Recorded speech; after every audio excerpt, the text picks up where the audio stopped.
If you're having trouble formulating your marketing and advertising budget, it may be because you don't truthfully understand the key metrics inside of your business that will make this information very, very clear. You may already be spending on marketing, but you're concerned that you're either paying too much for what you're getting or you're not actually sure if your marketing is profitable. In this video, I'm going to walk you through the key metrics that you need to understand about your own business before you can develop an effective marketing plan, marketing budget, and truly analyze if your marketing is profitable. Let's go ahead and dive in.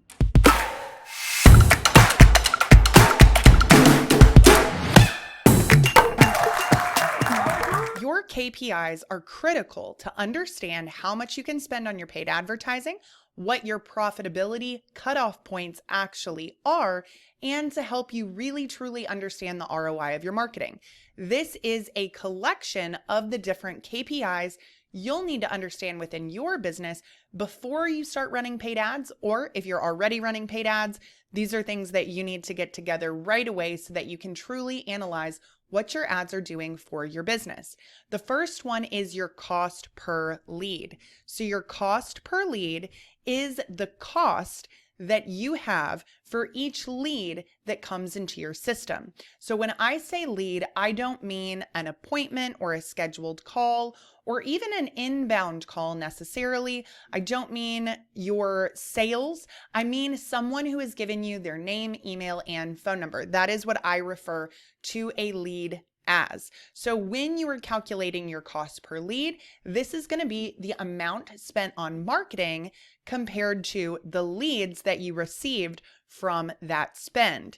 Too many people, unfortunately, believe that cost per lead is the most important metric when it comes to their advertising, especially if they are in the lead generation space. However, that is not the most important metric. I believe that the cost per booking or cost per core event is truly the most important, and we'll talk about that next, but your cost per lead is very important to understand. So keeping this number low, it can make a big difference. However, the quality of the leads that are coming in also matters. So if you are getting really low cost per leads, but those leads have no real interest in what you do or have any intent to buy what you have, they're not necessarily qualified leads. You should be willing to pay more for qualified leads as long as those leads have a higher conversion rate, either to that core event or to that sale. So again, you can pay more in terms of cost per lead and still remain profitable, but this number is one of those very first starting steps in really understanding your KPIs. If you are not spending on marketing, you may not really have a cost per lead. You can't exactly calculate this if you're not currently spending. However, you can make an educated guess as to what you would like to pay. However, I would probably focus on the other metrics first because that is going to help you understand what can you afford to pay per lead.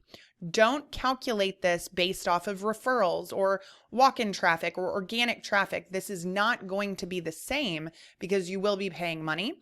And those are typically some of the highest quality leads you can get. So they may actually convert to sales at a higher rate, meaning if that is the only thing that you're using to try and understand your KPIs, your numbers are probably going to be skewed. So do the best you can with the data that you can, but ultimately when you're calculating these numbers, you want to be willing to go back and look at this every 3 months, 6 months, every year, and update it with the actual cost that you're seeing. So this is not something that remains static. It should be something that is updated on a regular basis. The next metric we'll talk about is the cost per booking or the cost per core event. So the cost per core event is the amount that you spent to acquire a core sales event, like a booked call, an estimate, a booked appointment. And if you're an e-commerce business, it could be that you are getting an add to cart.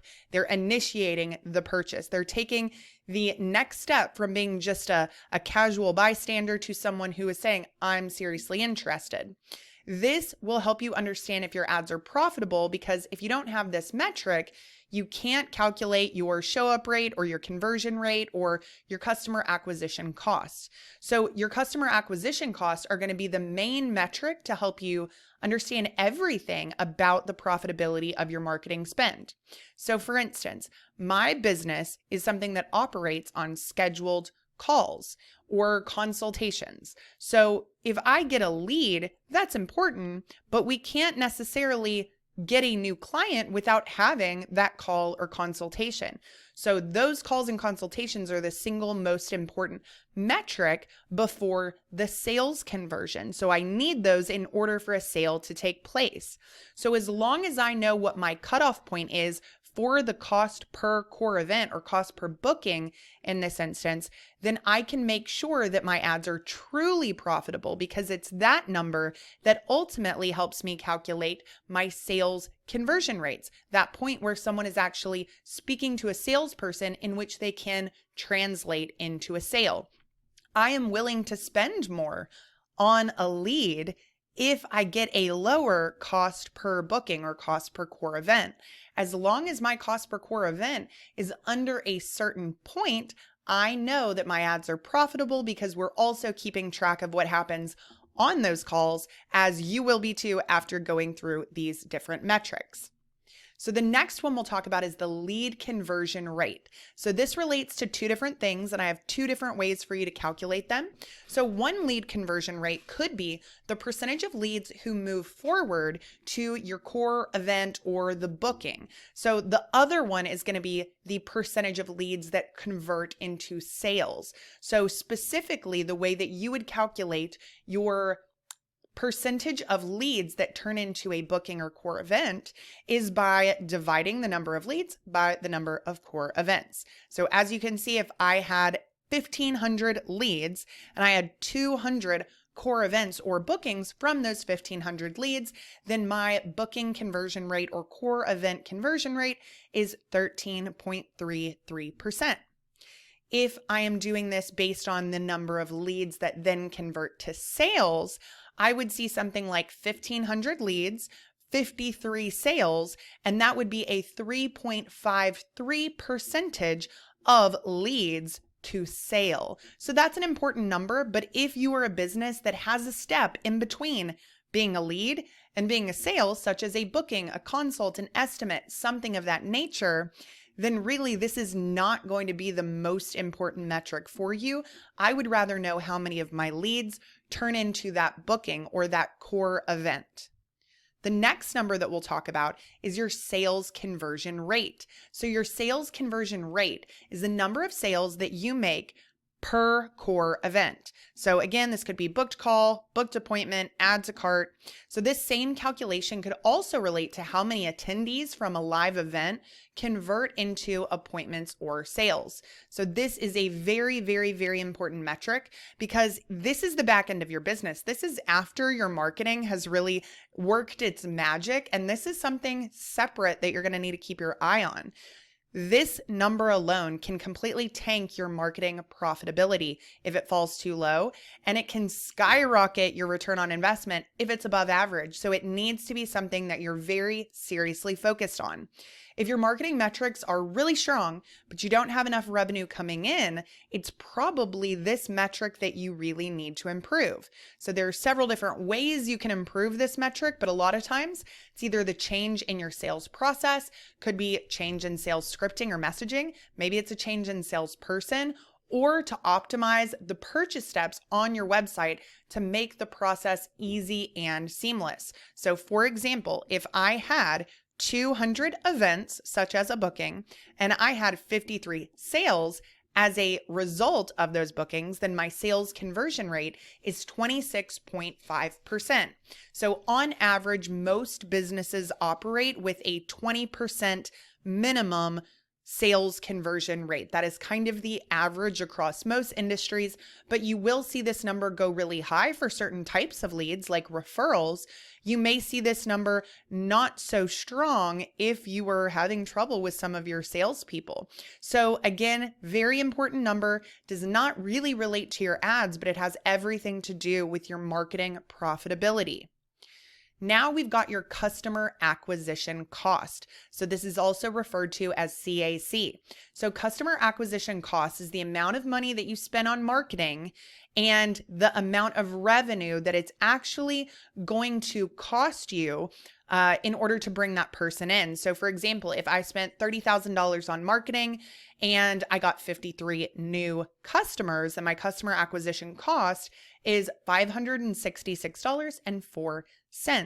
So that number could be good or bad depending on the amount of money that a sale brings in. If I don't know the amount of money it brings in, that could be horrible or it could be amazing. So your customer acquisition cost is going to be relative to the average order value or the annual revenue per customer. So companies can calculate their CAC for a given time period, but it's really helpful to compare this with different strategies and tactics so you understand if a certain type of marketing or a certain type of campaign or a certain ad individually is giving you a much lower client acquisition cost. Those are the things you really want to be focused on scaling so that you can bring in more revenue. In order to have this number, to know if this is a great number or a poor number, the next metric is required, which is the average order value. So the average order value is going to allow you to calculate overall what one client is worth to you per sale. It's going to help you understand the value of your pipeline to help you convert more leads into sales. This is also going to allow you to spend more confidently or to even encourage you to add more upsells or cross sells. It's also a great way to remind yourself of the importance of reminding your clients, if you are a recurring revenue business, to have repeat services or additional purchases. So for example, if my revenue was $1 million per year and I had 1,500 sales transactions per year, the average order value is $666.67. The next metric that we're going to cover is your annual revenue per customer. So this is really going to help you understand what one customer is worth per year. So for some businesses, 1 year or even one transaction may be all that there is for you. But other businesses, such as recurring revenue businesses, they also need to know how much a customer is worth per year because they may want to know how many years a customer stays with them, which will truly help them determine their customer lifetime value. So you really need to understand a couple of different things. You need to know that average order value first, which we just went through. Then you need to know the total number of transactions per year. Then you need to know the total number of clients per year. So if I had that $666.67 average order value, and I had 70,000 transactions per year, and I had a total number of 20,000 clients per year, that would give me an annual revenue per customer of $2,333.33. So again, this metric is more important to some businesses than others, especially recurring revenue businesses, but it is something that everyone should do because you may have less frequent sales, but you may have additional sales within a single year from an individual client. Now we move on to our customer lifetime value. So customer lifetime value is going to be the revenue an average customer will provide you before they stop working with you. This is the overall revenue that one customer is worth to your business. Again, on average. So because all of these numbers for the most part are based on averages, that's going to account for those clients that are worth a lot more and those that are worth a lot less. So you can actually assign every single client at this value, and you should end up with a pretty close range of what you're going to produce overall from that book of business. So there are a few different equations that you can use to calculate the customer lifetime value, but this is just going to be a simple CLV formula, and it's going to multiply the average annual revenue by the average lifespan of a customer. So for example, if my average annual revenue per customer was that $2,333.33 per year, and my average lifetime of a customer was 1 year, then it would just be $2,333.33. If my average lifetime per customer is 3 years, now each client is worth $7,000. So understanding how long a customer stays with you in terms of years is very, very important. This is a little bit more difficult for some businesses to calculate, but this is the way that you would do it. So you are going to take the average number of days between someone's first order date and their last order date for all of your customers.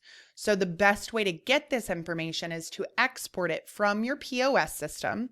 And then you can use that column that has the first order date and the last order date, and you can create a formula to determine the number of days for each of those. So using automated formulas in something like Google Sheets is a really great way to pull a lot of this data if you're not using my KPI metrics calculator workbook.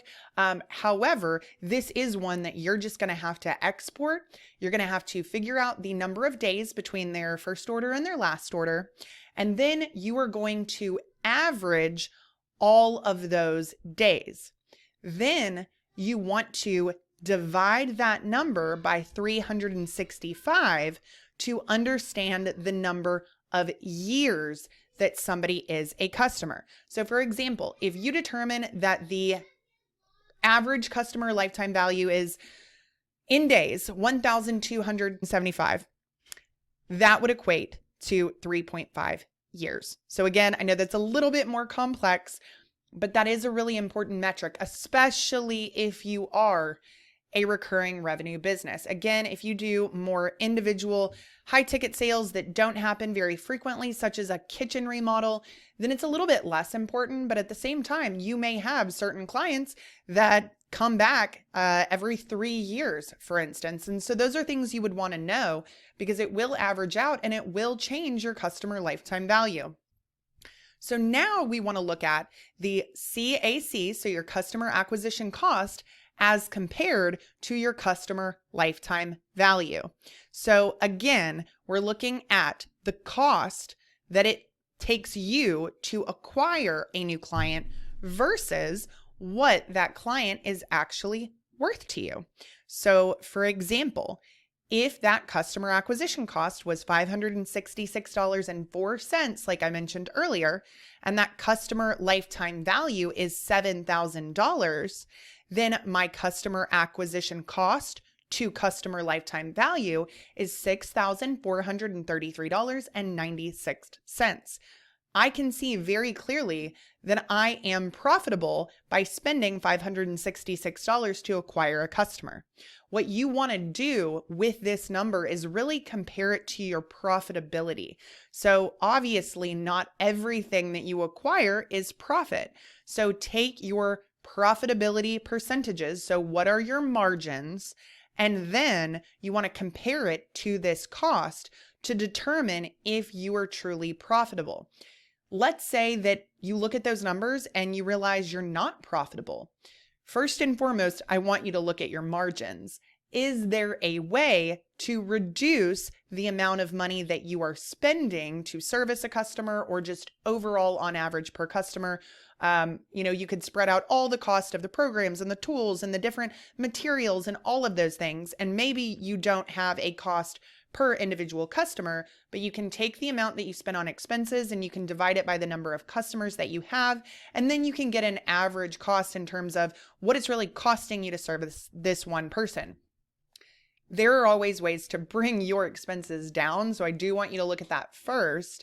However, if your margins are as good as they can possibly get, you then need to work on improving your customer acquisition cost if you're not in that profitability range. So it may be helpful to check with other businesses in your industry and ask about their margins, ask about their customer acquisition cost to see if you're better than average, worse than average, to see where you may have room to improve. Or if your numbers are really good after you calculate this, then you don't need to check around. You can be confident that what you're spending on your paid ads is paying off in terms of revenue and actual return on investment. So the next number that we will look at is your customer retention rate. So your customer retention rate is a metric used to see how many customers have stopped coming to your business or have canceled some type of membership or subscription. So a low churn rate is really good, and that means that you are keeping most of your clients happy. And so a low churn rate equates to a high customer retention rate. So what you're going to do is you're going to take a specific period of time and you're going to say, okay, how many customers did I have at the start of this period? How many customers did I have at the end of this period? And how many customers were new customers? That formula will allow you to get your customer retention rate. So for example, if I had 100,000 customers at the start of a period, and I had 150,000 customers at the end of a period. Well, if those were the only two numbers that I had, things are looking pretty good. However, if I realize that I acquired 100,000 new customers out of that 150, that means I have a 50% customer retention rate. In your industry, that may be standard. Maybe that's better than average, or maybe it's not. So again, you really need to look at your own industry to determine what that customer retention rate looks like across the board. Doesn't mean you shouldn't continue to improve it, even if you are better than average or at that average, but it will give you a little bit more relativity in terms of if this is a solid customer retention rate or if this is not. And then we are going to look at your revenue churn. So your churn reveals how much revenue was lost in a given period. So this is mainly for subscription-based companies, and it is a more important metric for you to calculate. So in the same way that the annual revenue per customer and the number of years that a customer stays with you can be crucially important to a business that's recurring revenue, the revenue churn is also equally important. So you're simply going to choose a specific period of time, 1 year, a month, or all time, and then you want to be consistent about the metrics that you are entering and make sure it's for that exact same time period. So it could be, what is your monthly recurring revenue at the start of the period, and what is your monthly recurring revenue at the end of the period, and what is your total new annual recurring revenue. So that is going to give you the total revenue churn. So if you have a negative churn, it means your revenue grew. So if it's a positive number, then you are churning revenue. If it's a negative number, that is actually a good thing. So all of these numbers are fairly complex or unknown to most businesses. What you want to do is be one of the businesses that is very clear on all of these metrics, or at least all of the metrics that apply to your specific type of business. If you want to really understand your metrics, the KPI Metrics Calculator Workbook is going to help you do that. Hopefully, as you go through this workbook, you're truly going to understand the money that you're leaving on the table, the metrics you need to improve, or the things that you're doing really well in. Once you find things such as your customer acquisition cost and your customer acquisition cost compared to your customer lifetime value or your sales conversion rate, those numbers are going to guide your next steps and the decisions that you make to grow your business. So these numbers will empower you to make better decisions, to identify where the issues really are within the front end marketing side of your business or the back end sales side of your business. What you don't want to happen is for you to be spending money on paid advertising and the advertising is working really well, but the sales metrics on the back end are not working very well. So what that's going to do is essentially cancel out all the great stuff you're getting from your marketing. It may look like you did not make any additional revenue or that you broke even after the cost of your spend. If that is the case, you may be thinking, okay, it's not worth it for me to keep advertising. When in reality, all you need to do is improve your back end metrics, and then you will actually be profitable from that exact same advertising. So again, this is crucial in truly understanding what you can afford to spend so that you can analyze your ad data properly, but it's also going to give you the information that you need to truly grow your business in the right way without spending time fixing things that aren't broken or without redoing things that maybe were working pretty well, but you just aren't sure. And so you're wasting time. You could be wasting money. You could actually hurt something that was doing well before you went in and tried to fix it. And instead, you can really focus your time and energy on those metrics that truly do need attention. It's also going to give you a tangible way to measure the improvement of any area of your business. So again, this KPI metrics calculator workbook is crucial in auto-calculating some of these for you, but also being really clear about what these metrics are, what the formulas are to calculate them, and helping you keep track of them very simply and very easily. If you want the KPI Metrics Calculator Workbook, just go to allibloyd.com/KPI and you can get the KPI Metrics Calculator Workbook 100% free. I hope you guys enjoyed this today. And if you are interested in learning how we can not only help you improve your marketing metrics, but your sales metrics as well to create an all-around profitable system for your business that grows predictably, then you can go to allibloydmedia.com/booking to schedule a call with me and my team. And we really look forward to speaking with you soon. Thanks so much and have a good day.